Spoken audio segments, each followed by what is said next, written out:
નમસ્કાર, હું છું સરપંચ શ્રી રિપિન ગામિત। આજે હું તમને પીએમ કિસાન સન્માન નિધિ અંતર્ગત તમને 2000 રૂપિયા મળવા પાત્ર છે એના વિશે માહિતી આપીશ।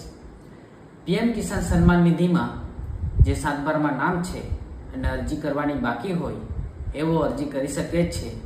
અરજી ચાલુ છે, તમે તમારા નજીકના સીએસસી સેન્ટર પર જઈને અરજી કરી શકો છો। જેના ડોક્યુમેન્ટ છે આધાર કાર્ડ અને 7/12 ની નકલ। બેંક ખાતાની જરૂર નથી, કેમ કે ડીબીટીથી પેમેન્ટ થાય છે, માટે બેંક ખાતાની જરૂર નથી।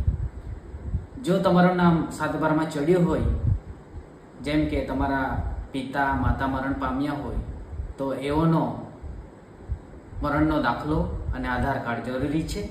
અને સાથે સાથે જે નોમિનીમાં તમે નામ નાખવાના હોય એનો પણ આધાર કાર્ડ તમે આપી શકો છો।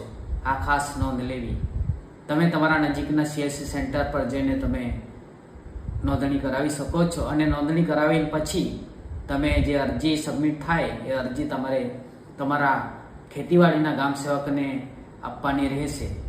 એને એવો જિલ્લામાંથી તમને એપ્રુવલ અપાવશે, ત્યાર પછી તમારા ખાતામાં 2000 રૂપિયા આવશે, જેની ખાસ નોંધ લેવી।